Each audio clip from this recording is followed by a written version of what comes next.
Good morning students.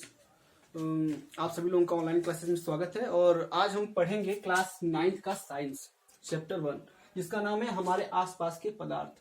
ठीक है, तो आप थोड़ा इसको ध्यान देंगे क्योंकि पहला चैप्टर है और काफी इम्पोर्टेंट है।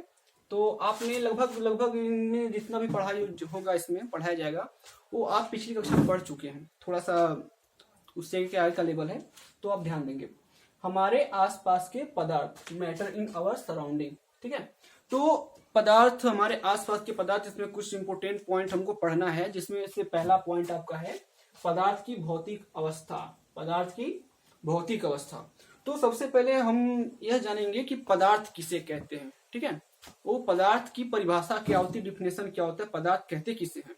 ठीक है, तो पदार्थ आप नोट कर सकते हैं, मैं उसका डिफिनेशन बता रहा हूं कि पदार्थ वह जो भी चीज हो, ठीक है, जो स्थान घेरे और जिसमें द्रव्यमान हो। शॉर्टकट में बता रहा हूं कि स्थान घेरे और जिसमें द्रव्यमान हो उसे पदार्थ कहते हैं। ठीक है, चाहे वो जो कुछ भी हो। ठीक है, और वह स्थान घेरता है और उसमें द्रव्यमान है तो वह पदार्थ है। ठीक है, तो ये आपका रहा पदार्थ का डिफिनेशन। लेकिन हमें उसका पहला पॉइंट पढ़ना है आपको, पदार्थ की भौतिक अवस्था। कि भौतिक अवस्था का मतलब कि हम उसका कैसे देखकर पहचानेंगे, हम उसको कैसे पहचानेंगे कि ये कोई पदार्थ है, उसकी क्या क्या विशेषताएं होती हैं पदार्थ की। उसकी भौतिक अवस्था का मतलब समझ रहे हैं। भौतिक अवस्था मतलब मैंने बताया था कि भौतिक अवस्था पिछली वीडियो में कि भौतिक अवस्था किसे कहते हैं, भौतिक परिवर्तन क्या होता है। तो भौतिक अवस्था, पदार्थ की भौतिक अवस्था के बारे में जानेंगे। ठीक है, तो सबसे पहले मैं आपको बता दूं कि जो पदार्थ होता है, मैंने डिफिनेशन बता दिया कि वो स्थान घेरे और उसमें द्रव्यमान हो तो उसे पदार्थ कहेंगे। लेकिन एक बात और होता है कि जो पदार्थ होता है वो बना किससे होता है, उसका स्ट्रक्चर क्या होता है, बना किससे होता है। तो पदार्थ जो होता है अत्यंत, मैं आपको बता दूं, जो पदार्थ होता है वो अत्यंत सूक्ष्म कणों से मिलकर बना होता है, जिसकी हम क्या इमेजिन भी नहीं कर सकते, कल्पना भी नहीं कर सकते। इतना अत्यंत छोटा कण होता है कि उसको हम नग्न आंखों से नहीं देख सकते। ठीक है, बहुत ही छोटे छोटे कणों से मिलकर बना होता है पदार्थ। ये पहला विशेषता है, आप लोग याद रखिएगा, नोट भी कर सकते हैं आप कि पदार्थ की पहली विशेषता क्या है कि वो अत्यंत सूक्ष्म कणों से मिलकर बना होता है। और इतना सूक्ष्म कण होता है कि उसकी हम कल्पना भी नहीं कर सकते। ठीक है, उसको हम नंगी आंखों से नहीं देख सकते। ये पदार्थ की पहला डिफिनेशन है। और ठीक है, और दूसरा डिफिनेशन ये होता है कि पदार्थों के बीच, ठीक है, रिक्त स्थान होता है। पदार्थ के बीच रिक्त स्थान होता है। दूसरा विशेषता, स्पेशलिटी है कि पदार्थों के बीच रिक्त स्थान होता है। एक उदाहरण के माध्यम से मैं आपको बता दूं कि जैसे एक यहाँ पे एक ग्लास ले लेते हैं हम, ग्लास। ठीक है, मान लीजिए ग्लास है। ठीक है, एक ग्लास है, कांच का ग्लास है, और इसमें हम कांच की गोली डाल देते हैं। क्या डालते हैं, कांच की गोली। मान लीजिए 1 गोली, 2 गोली, 3 गोली, 4, 5, 6 कुछ गोलियां डाल देते हैं इसमें कांच की। ठीक है,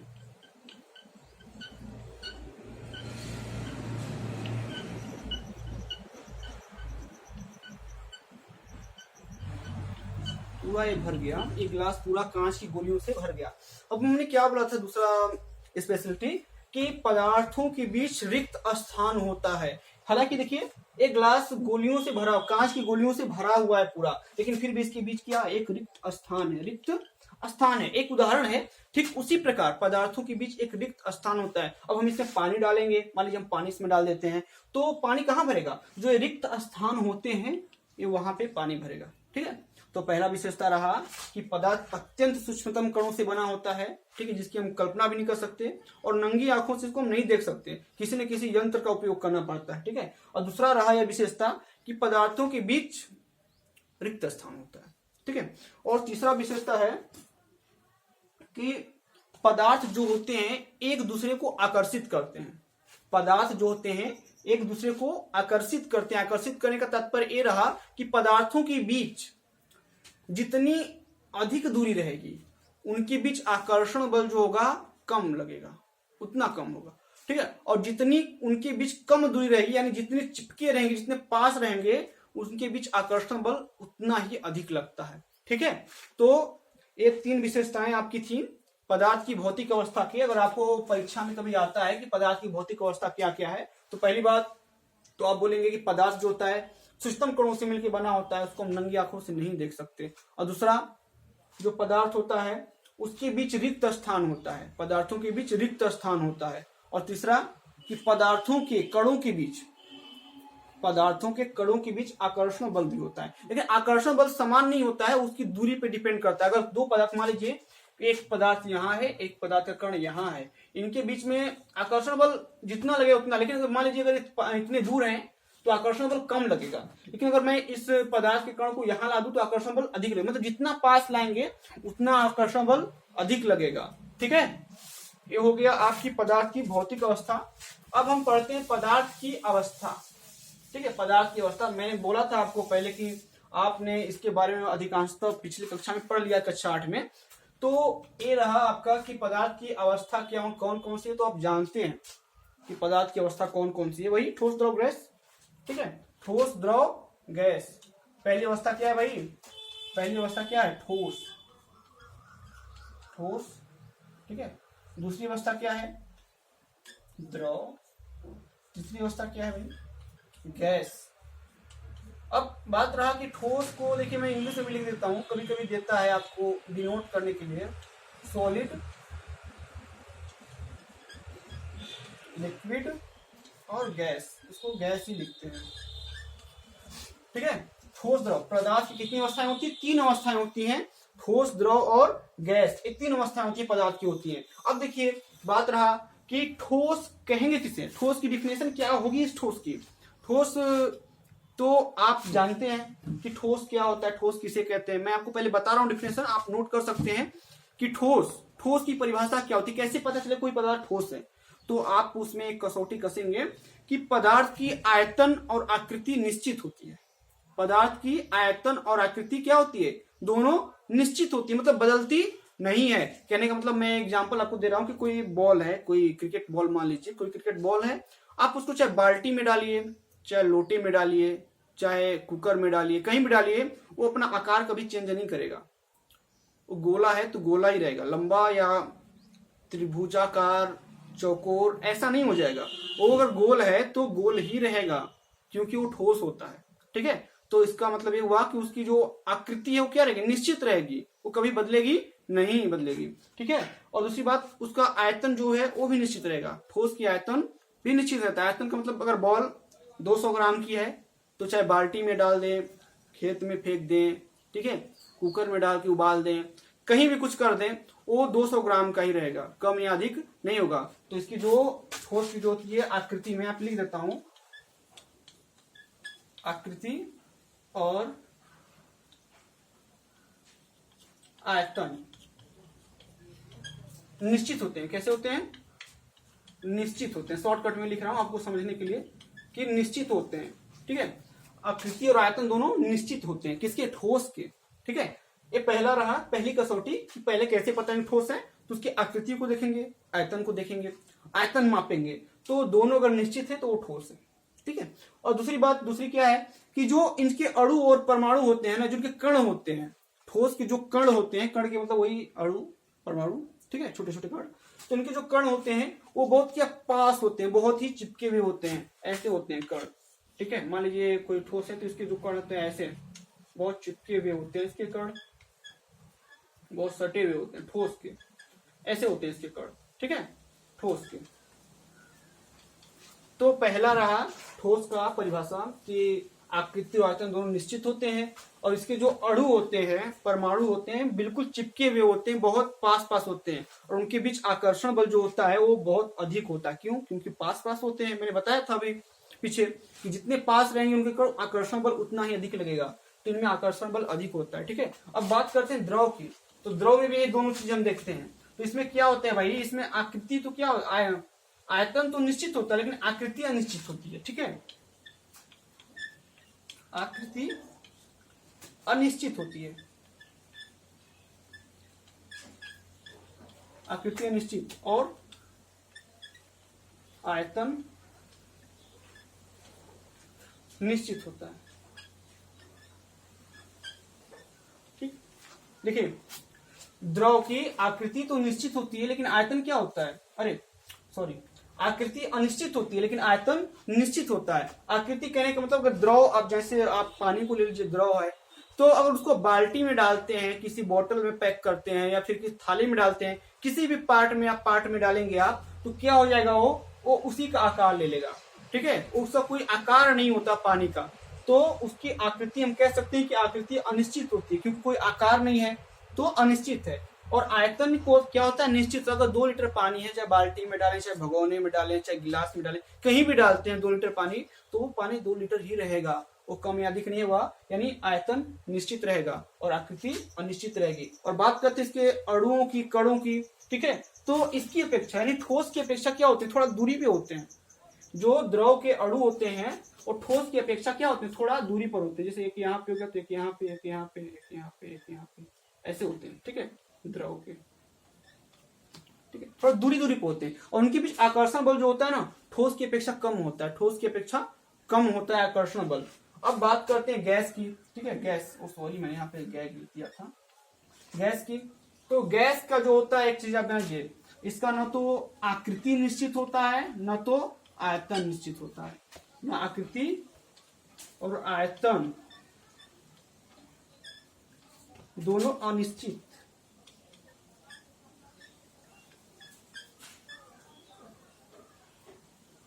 ठीक है। आकृति और आयतन दोनों अनिश्चित होते हैं। इसमें न तो आकृति निश्चित होती है, न तो आयतन निश्चित होता है। और एक चीज और होता है, किसी जो अणु होते हैं गैस के, वो दोनों की अपेक्षा बहुत ज्यादा दूरी पे होते हैं, ठीक है, बहुत ज्यादा दूरी पे होते हैं गैस के।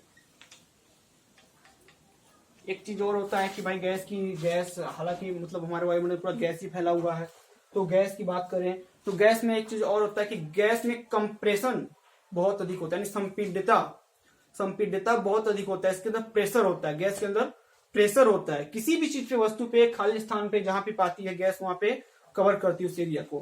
कहीं भी अगर खाली स्थान है तो वहां पे गैस कवर करती है, उसको कवर करती है। और इसके अंदर प्रेशर भी होता है, दबाव भी होता है, ठीक है। लेकिन एक बात और है कि जरूरी नहीं है कि हर जगह पे जो दबाव हो, गैसीय दबाव हो, वायुमंडलीय दबाव हो, निश्चित ही हो, मतलब बराबर हो, ये जरूरी नहीं है। हर जगह कोई मंडलीय दबाव अलग अलग भिन्न भिन्न होता है। जैसे कि एक चीज मैं आपको बता दूं कि मान लीजिए पहाड़ों पे जो वायुमंडलीय दबाव होता है वो अधिक होता है, मैदानी क्षेत्रों की अपेक्षा अधिक होता है, लेकिन वहां पे और हमारे मैदानी क्षेत्र में कम होता है। तो हर जगह का जो वायुमंडलीय दबाव होता है वो अधिक और कम होता है, मतलब इक्वल कभी नहीं होता, ठीक है। और आकृति, आयतन अनिश्चित होते हैं। एक चीज होता है कि कभी कभी ये होता है लिक्विड फॉर्म में भी होता है। जब ज्यादा कम प्रेशर देते हैं किसी भी गैस को किसी पार्ट में भरने के लिए, मान लीजिए एलपीजी, मैं इसको मिटा देता हूं। गैस को हम पढ़ेंगे, थोड़ा सा गैस के बारे में जान लेंगे ज्यादा। तो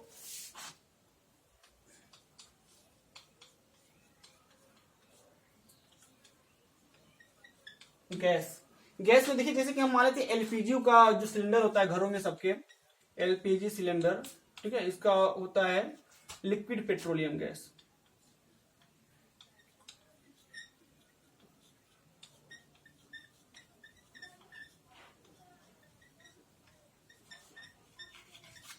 लिक्विड पेट्रोलियम गैस, इसका फुल फॉर्म होता है लिक्विड पेट्रोलियम गैस, ठीक है, द्रवित पेट्रोलियम गैस। तो जान लीजिए कि किसी पार्ट में, किसी भी गैस सिलेंडर में या फिर किसी बर्तन में गैस को जब अधिक प्रेशर से भर दिया जाता है, बहुत ज्यादा उसमें भर दिया जाता है, उसकी अपेक्षा बर्तन छोटा है लेकिन उसमें उसकी अपेक्षा बहुत ज्यादा प्रेशर से और बहुत ज्यादा गैस भर दिया जाता है, तो लिक्विड फॉर्म में हो जाता है, द्रव में हो जाता है। तो एक चीज मैं बता दूं, जो सिलेंडर होता है हमारे घरों में, जो सिलेंडर होता है, जो सिलेंडर होता है, मैं यहाँ पे बना भी दे रहा हूँ सिलेंडर आपको समझने के लिए, ठीक है। मान लीजिए सिलेंडर है,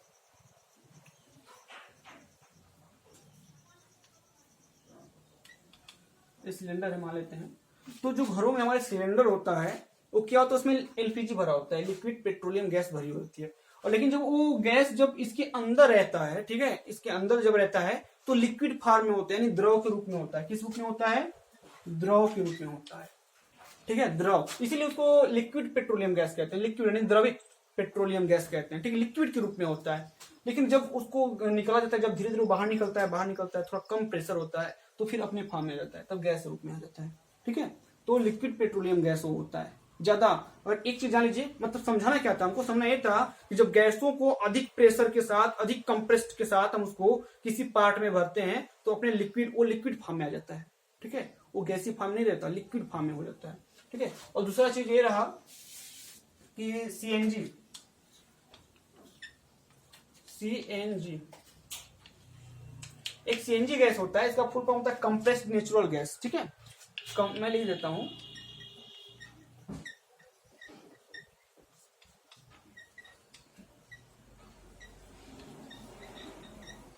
ठीक है, कंप्रेस्ड नेचुरल गैस सीएनजी। ये वाहनों में लगाया जाता है। ठीक है, वाहनों, इसे वाहन चलाए जाते हैं तो इसका होता है कंप्रेस्ड नेचुरल गैस, यानी संपीड़ित प्राकृतिक गैस। संपीड़ित प्राकृतिक गैस ये भी जब तक सिलेंडर में रहता है, ये भी रहता है बिल्कुल द्रव की तरह। ठीक है, ये लिक्विड फॉर्म में रहता है, लिक्विड स्टेट में रहता है, लेकिन जब ये बाहर आता है तो ये गैस के रूप में हो जाता है। ठीक है, तो गैस के बारे में जान लिया कि ना तो उसकी आकृति निश्चित होती, ना तो आयतन निश्चित होता है। उसका कुछ भी निश्चित नहीं होता, आकृति भी नहीं और आयतन भी निश्चित नहीं होता है। ठीक है, और इसमें क्या होता है कि ये इस पे जब ज्यादा प्रेशर हम डाल के इकट्ठा करते हैं, इसको कलेक्ट करते हैं कहीं किसी पार्ट में, तो ये द्रवित हो जाता है, द्रव के रूप में हो जाता है। ठीक है, ये हमको समझना था। अब हम पढ़ेंगे पदार्थों का अवस्था परिवर्तन। इसको थोड़ा ध्यान दीजिएगा, अगला टॉपिक है हमारा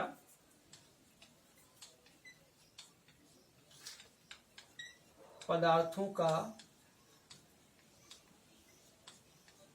अवस्था परिवर्तन।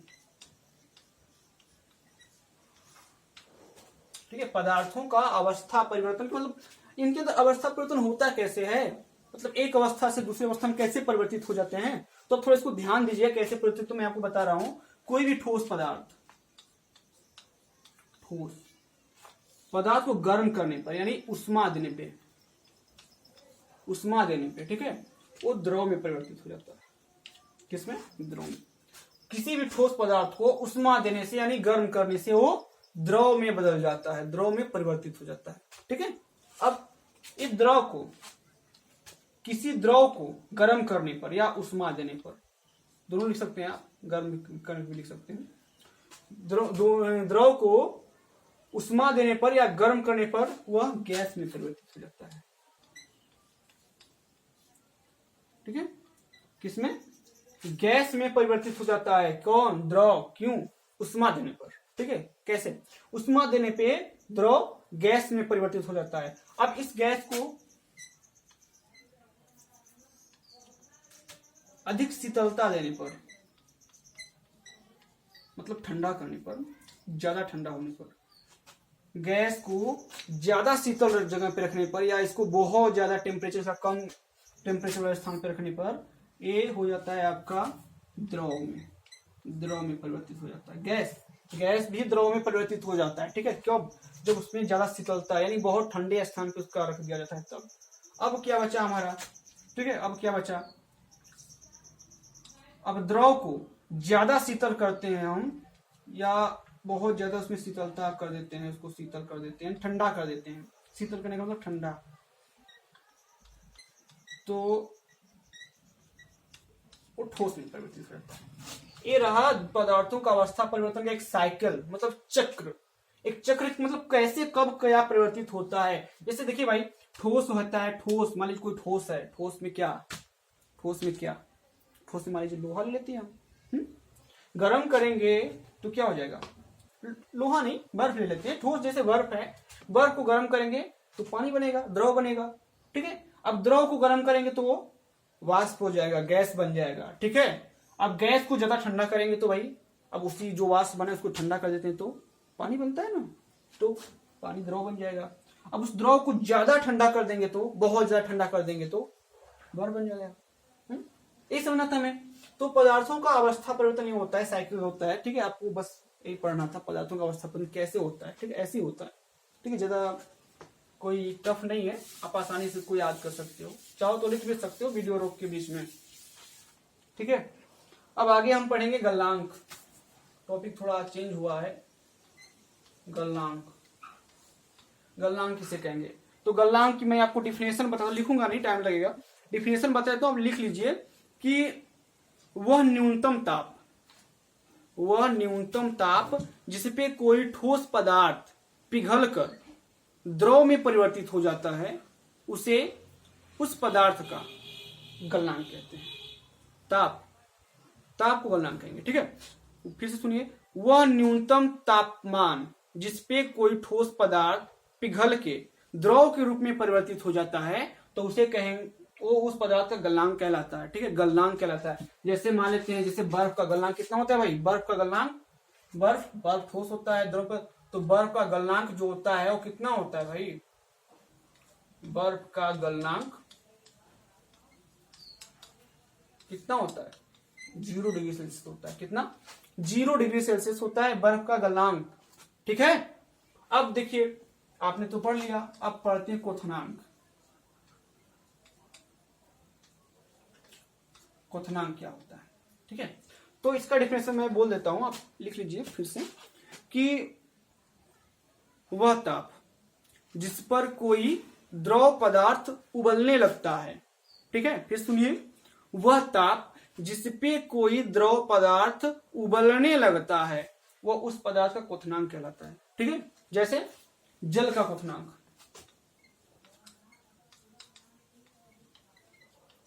जल का क्वथनांक कितना होता है भाई? 100 डिग्री सेल्सियस। आपने सुना होगा 100 डिग्री सेल्सियस पे कोई भी पानी क्या उबलने लगता है। ठीक है, उबलने लगता है, तो गलनांक आपको समझ में आ गया कि वह न्यूनतम ताप जिसपे कोई ठोस पदार्थ पिघल कर द्रव के रूप में परिवर्तित हो जाए वो उस पदार्थ गलनांक कहलाता है। क्वथनांक जिसपे कोई द्रव पदार्थ, जिस ताप पे कोई द्रव पदार्थ उबलने लगे उस पदार्थ का क्वथनांक कहलाता है। जैसे जल का क्वथनांक 100 डिग्री सेल्सियस होता है। आप इसको लिख सकते हैं।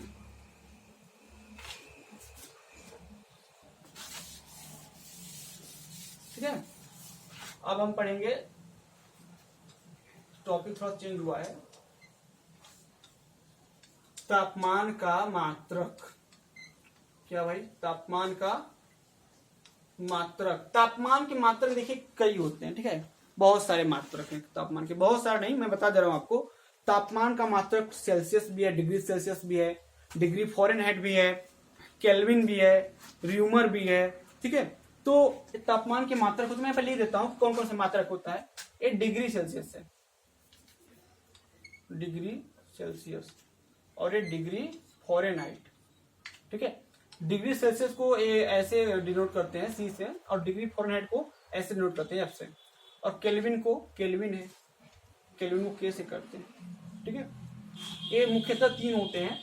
एक चीज जान लीजिए कि तापमान के मात्रक हैं, सब तापमान के मात्रक हैं। किसी भी तापमान को हम सेल्सियस में भी नाप सकते हैं, और फ़ारेनहाइट में भी नाप सकते हैं, और केल्विन में भी नाप सकते हैं। तो आप जान लीजिए। लेकिन एक बात और है कि कभी कभी क्वेश्चन बनता है कि तापमान का एसआई मात्रक क्या होता है। ठीक है, तापमान, यहाँ पे तापमान का एसआई मात्रक क्या होता है भाई? तो तापमान का एसआई मात्रक अगर कोई पूछे तो आप बता दीजिए केल्विन होता है। क्या होता है? केल्विन होता है। तापमान का एसआई मात्रक केल्विन। ऐसा ही नहीं